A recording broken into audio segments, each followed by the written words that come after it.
Hello मित्रों, नमस्कार। मैं आप लोगों के बीच पुनः उपस्थित हूँ रीतिकाल भाग 2 लेकर, जिसमें रीतिकाल पर महत्वपूर्ण प्रश्नोत्तर हैं।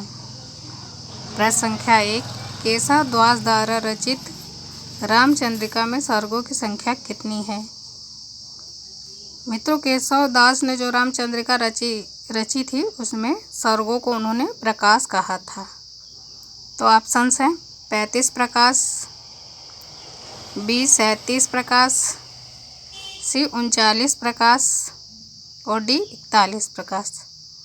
तो मित्रों, प्रश्न संख्या 1 का सही उत्तर है ऑप्शन सी 39 प्रकाश। प्रश्न संख्या 2, केशव दास ने जहांगीर जस चंद्रिका की रचना कब की? ऑप्शंस हैं ए 1601, बी 1607, सी 1612 और डी 1615 ईस्वी में। तो मित्रों, केशव दास ने जहांगीर जस चंद्रिका की रचना 1612 ईस्वी में की थी।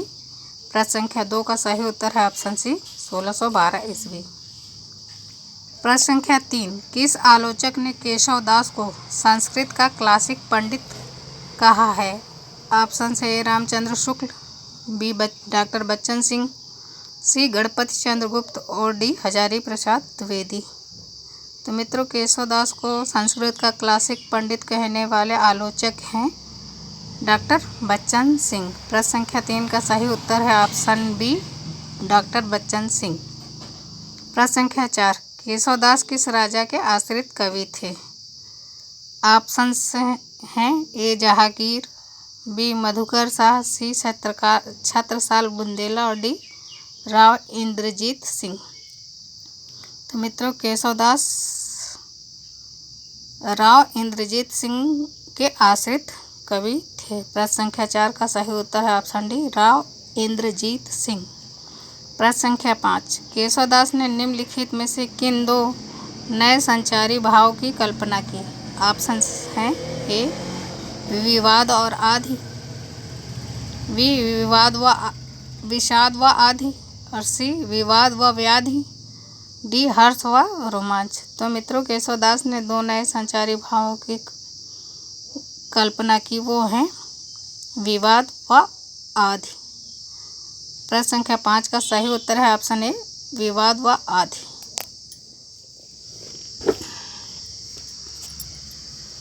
प्रश्न संख्या 6, किसने रीतिकाल को गुंडेपन व सोहदेपन की हरकत कहा है? ऑप्शन है doctor Nagendra, option B Hazari Prasad Dwivedi, option C Ramchandra Shukla और ऑप्शन डी मार्कंडेय वाजपेयी जी ने। तो मित्रों, रीतिकाल को गुंडेपन व सोहदेपन की हरकत कहने वाले विद्वान हैं ऑप्शन डी मार्कंडेय वाजपेयी जी। प्रश्न संख्या 6 का सही उत्तर है ऑप्शन डी मार्कंडेय वाजपेयी जी। प्रश्न संख्या 7, किसने रीतिकालीन काव्य को त्रिविध वर्ग रीतिबद्ध, रीति सिद्ध और रीति मुक्त में बांटा या विभाजित किया? ऑप्शंस हैं ए रामचंद्र शुक्ल, बी महावीर प्रसाद द्विवेदी, सी विश्वनाथ प्रसाद मिश्र और डी मिश्र बंधुओं ने। तो मित्रों, रीतिकाल को त्रिविध वर्ग में विभाजित करने वाले विद्वान हैं विश्वनाथ प्रसाद मिश्र। प्रश्न संख्या 7 का सही उत्तर है ऑप्शन सी विश्वनाथ प्रसाद मिश्र। प्रश्न संख्या 8,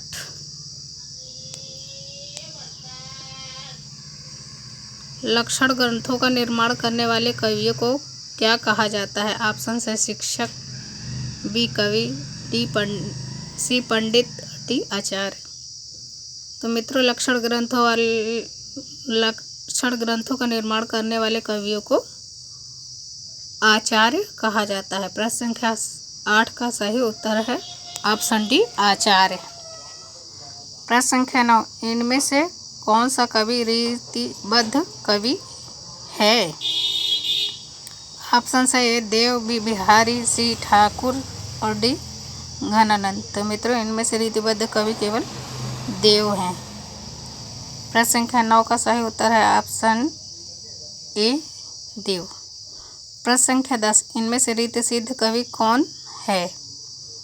ऑप्शन है ए घनानंद, बी बिहारी, सी देव और डी पद्माकर। तो मित्रों इनमें से रीति सिद्ध कवि बिहारी हैं। प्रश्न संख्या 10 का सही उत्तर है ऑप्शन बी बिहारी।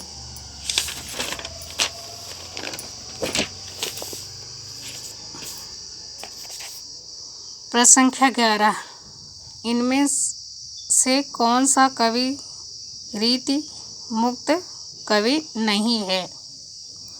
ऑप्शन है ए आलम, बी बोधा, सी घनानंद और डी भूषण।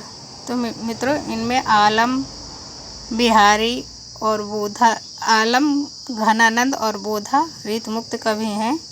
इनमें केवल रीत मुक्त कवि जो नहीं है वो है भूषण। प्रश्न संख्या 11 का सही उत्तर है ऑप्शन डी भूषण। प्रश्न संख्या 12, रीति निरूपण का अर्थ क्या है?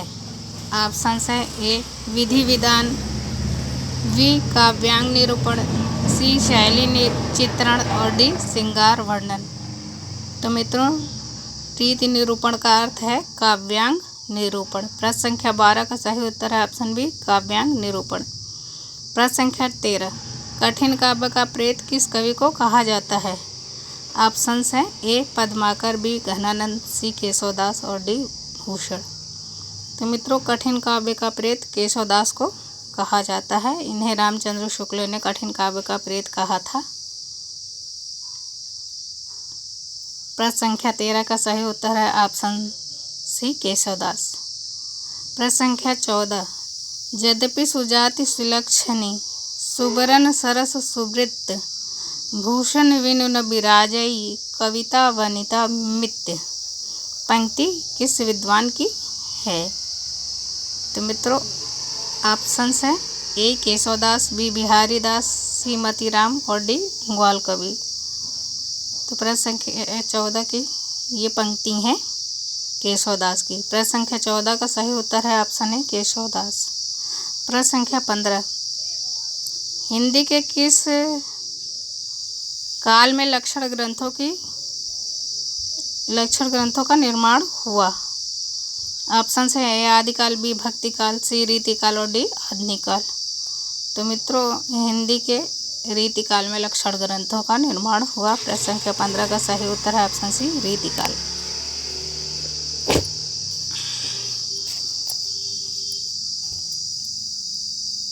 प्रश्न संख्या 16,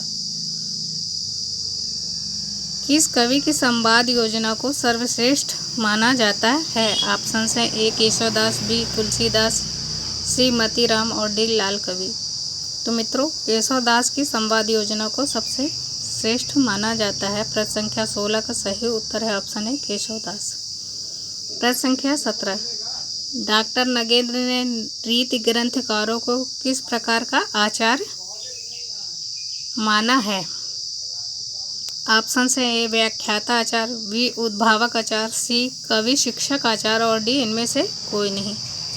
तो मित्रों डॉक्टर नगेंद्र ने रीति ग्रंथकारों को कवि शिक्षक आचार्य माना है। प्रश्न संख्या 17 का सही उत्तर है ऑप्शन सी कवि शिक्षक आचार्य।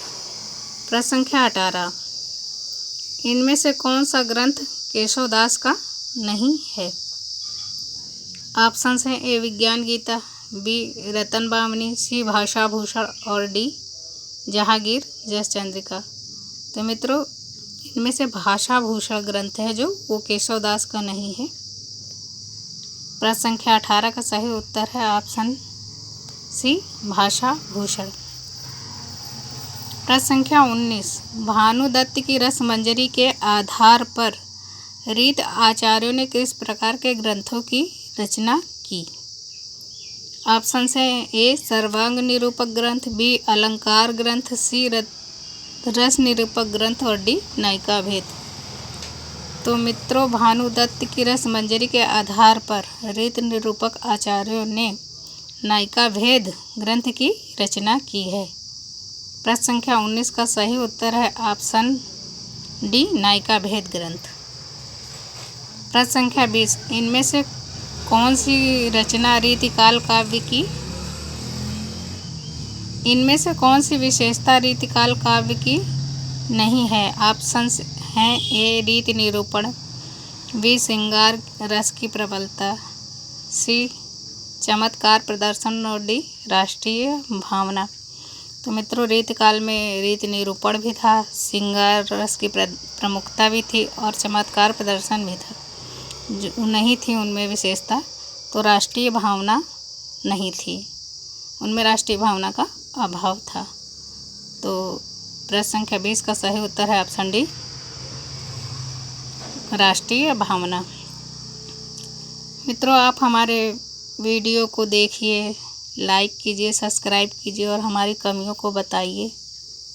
धन्यवाद मित्रों।